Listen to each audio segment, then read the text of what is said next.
She wasn't supposed to be seen. She wasn't supposed to speak. And her voice? It was never meant to make it this far.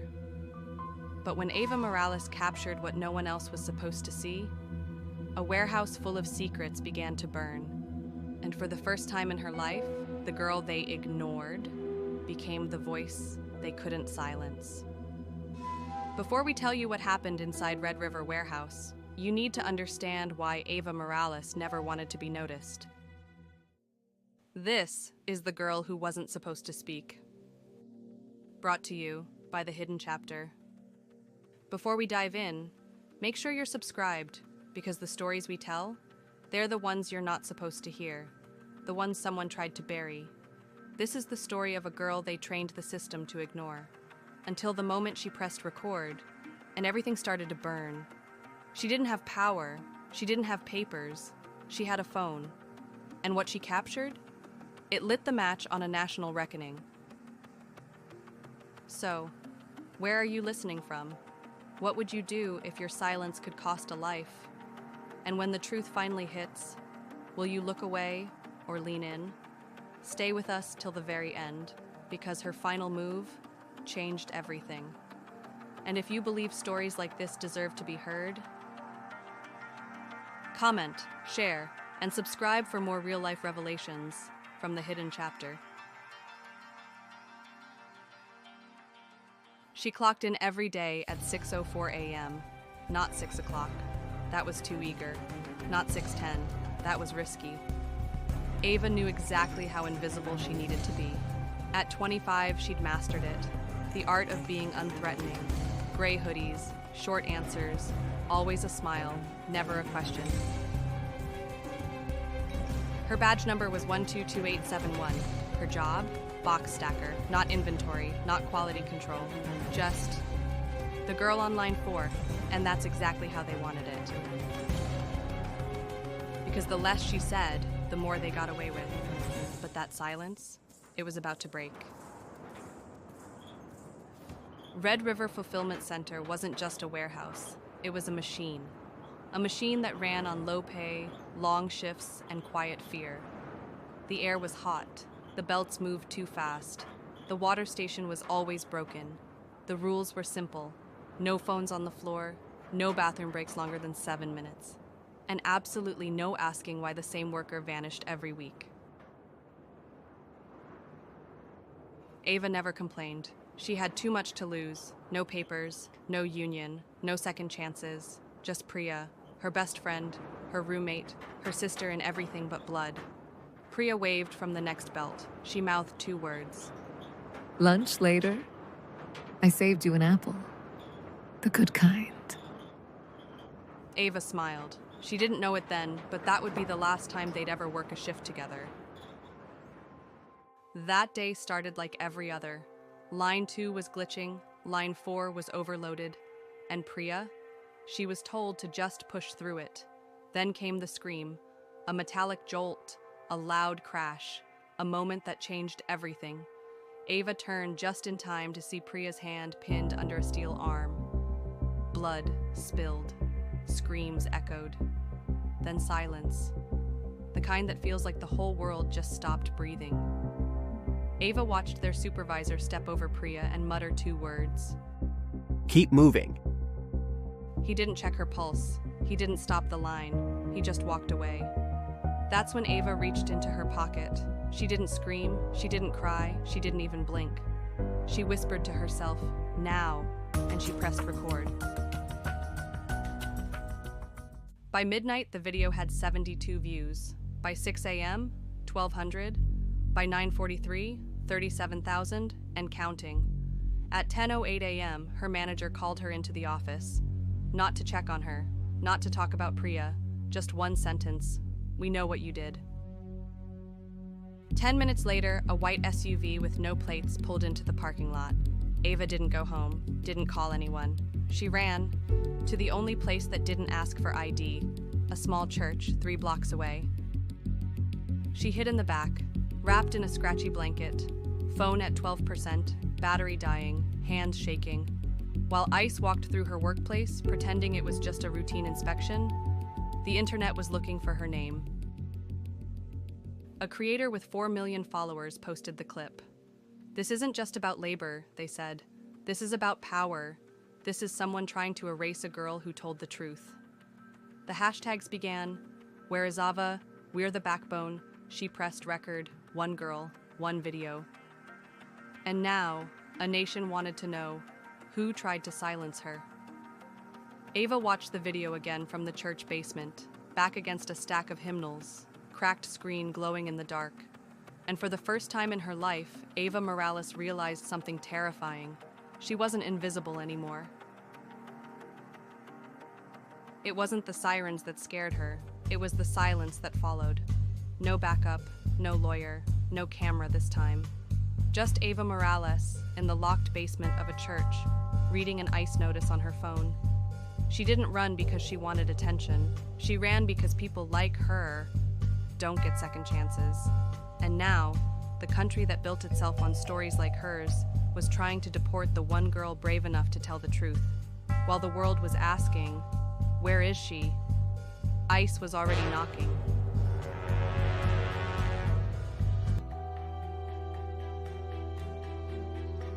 Ava hadn't eaten in 2 days. Her phone battery was at 12% power, and her voicemail was full of strangers saying things like, "We believe you. We're praying for you. They can't make you disappear." But belief doesn't pay rent. Belief doesn't stop unmarked SUVs. And belief doesn't keep you warm when the air smells like fear. She didn't want to be famous. She wanted justice. She wanted Priya safe. She wanted the warehouse shut down. And she wanted the people who stepped over her friend's body to finally feel the heat of their own decisions. Ava wasn't hiding. She was surviving. But survival has a shelf life. The day after the video exploded, Ava became a ghost in her own city. Friends didn't text back. Her landlord changed the locks. Even her old supervisor posted a memo. "This facility denies all wrongdoing," but the algorithm didn't forget. The internet did what it always does. It amplified. It exploded. Her clip crossed 2.3 million views. Workers from other cities began posting their own stories. TikTok creators stitched her video. Labor organizers started tagging news outlets. Everyone wanted to know, who was she? Where did she go? Why did no one stop it?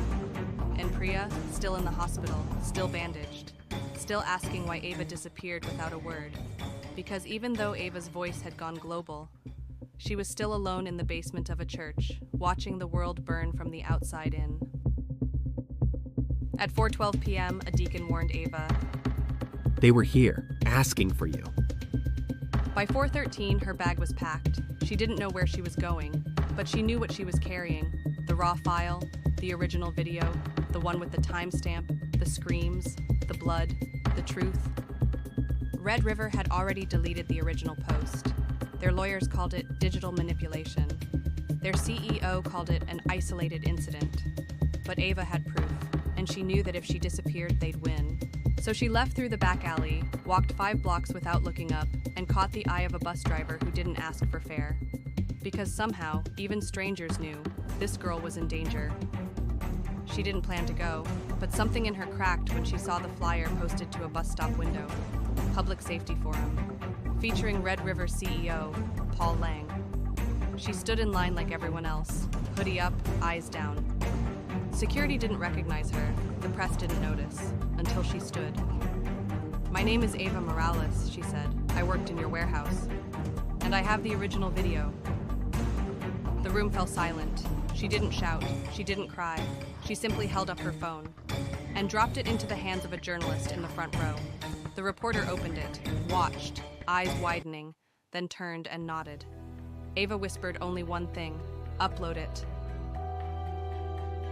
The clip hit TikTok in under 30 minutes. By morning, it had passed 19 million views. 3 labor unions reposted it. A sitting senator tagged the Department of Justice, and someone tweeted, "She didn't just survive the machine, she exposed it." Back in the basement of the church, Ava sat on the floor, arms wrapped around her knees, watching her own face reflected in the screen. ICE still wanted her, but now, so did every news outlet, every workers' rights group, every person who'd ever been told to shut up and smile. Ava wasn't just a box stacker anymore. She was a witness, a whistleblower, a warning, and the world had a choice to make. Do we protect the truth or keep pretending silence doesn't cost lives?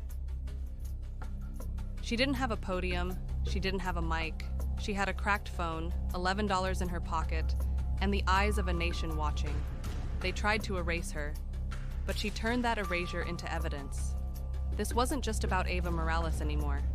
It was about every worker who was told to stay quiet, every immigrant who feared ICE more than injury, every girl who pressed record instead of bowing her head. And now, the girl they tried to silence was about to speak so loudly, the system would have no choice but to listen. The town hall video didn't just go viral, it went nuclear.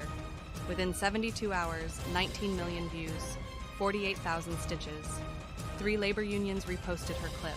A senator tagged the DOJ. And Ava, still sleeping in the back of a church, still charging her phone off a borrowed power bank, still wearing the same hoodie from the day she ran. She didn't want interviews, she wanted action. She didn't want pity, she wanted protection for the people still inside Red River. And she didn't want to be a symbol, she wanted to be heard. Red River's lawyers scrambled. Their PR team released a carefully worded statement. Their CEO, nowhere to be seen, but it was too late. Because the internet had decided Ava Morales was not going to be another footnote. The video kept spreading. Priya's face appeared on the news. Cast, sling, eyes shining with quiet defiance. Former employees started coming forward, each one with a new piece of the puzzle. One posted photos of torn safety manuals. Another shared pay stubs that didn't match their hours. And one voice memo shook everyone. A supervisor laughing, saying, Let them complain. They're replaceable. Have you ever been told you were replaceable? What did that do to you? The machine that ran on fear was now running out of oil. A week after going viral, Ava returned to Red River. Not through the back gate, not as a worker, as a witness, and she wasn't alone. 43 former employees stood with her, Priya too, in a wheelchair, arm in a sling. They carried no signs, no microphones, just phones, charged, recording, ready. Ava stood in front of the warehouse gates, held up her phone, and pressed play. This time, it wasn't the first video. It was new. Footage from inside the warehouse, rusting machines, overworked staff, managers mocking workers in broken English. She didn't yell, she didn't cry. She just said 2 words, "We remember," and the internet did the rest. If you had 30 seconds to show the world what's wrong, what would you record? Within 3 days, Red River was shut down. OSHA launched a full-scale investigation. 6 managers were suspended. Class action lawsuits were filed. And Ava offered a job, not at a warehouse, not behind a desk, but at a legal nonprofit, leading a program to train other workers how to document injustice and survive it. Her cracked phone had become a weapon. Now it was a torch. Ava had become more than the girl who recorded. She'd become the woman who taught others to speak, and speak they did. Do you think you'd press record if it meant risking everything? Tell me, what would you risk it for? Sometimes the system doesn't need to erase you. It just needs to make sure no one sees you to begin with. Ava's story isn't rare, it's just rarely heard. Because every time a girl disappears behind a badge number, or a friend bleeds in silence under fluorescent lights, someone profits, and someone looks away. But here's what the system forgot. When one person breaks the silence, they don't just raise their voice. They raise the volume for everyone still stuck inside. So if you've ever felt disposable, forgettable, invisible, you're not. You're not a number, you're not alone, and you're not wrong to remember what they begged you to forget. In life they tell you, speak up, be brave, do the right thing. But what they don't tell you is how quiet it gets when you actually do. When Ava pressed record, she didn't just capture injustice. She exposed a blueprint, a playbook used in warehouses, restaurants, nursing homes. Anywhere the powerless are told to be grateful, to be quiet, to be gone. But look what happened when she stayed. Look how the silence cracked open. If you're running from something bigger than you, ICE, shame, fear, a silence that's been passed down for generations, then hear this. This is the hidden chapter. We don't just reveal what happened. We ask what happens next.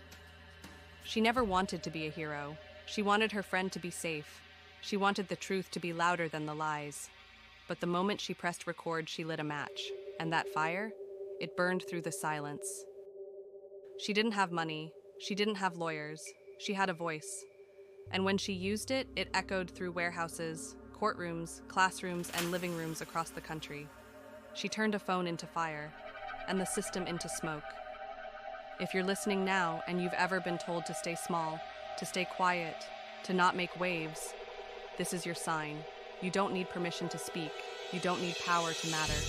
You just need a moment, one moment, to stand, to speak, to press record. Because when the truth finally rises, there's no empire strong enough to bury it again. So if this story moved you, don't just scroll, share it. Tag someone who needs to hear it. Talk about it, because silence protects power. But voices build movements. And if you want to hear the stories they'd rather erase, subscribe to The Hidden Chapter. Hit the notification bell so you never miss the moment truth breaks through. Not algorithms, not noise. Real stories, real stakes, delivered straight to you. This isn't just Ava's fight, it's every fight that was never filmed. Every worker no one believed, every truth still waiting to be told. The Hidden Chapter is where their stories live, and now, you are part of it. Until next time, stay loud, stay brave, and never let them write your ending for you. The revolution doesn't always start with a protest. Sometimes it starts with a girl holding up her phone instead of bowing her head. Ava never asked to lead anything, she just refused to disappear. And in doing that, she made space for others to be seen. So if you're watching this and your voice shakes and your story still feels small, good. That means it's real, that means you're next, because this isn't just a story about injustice, it's about ignition. And no matter how small the flame, truth always leaves a mark. This is The Hidden Chapter, where buried stories still breathe. This is The Hidden Chapter, and this is how we burn back.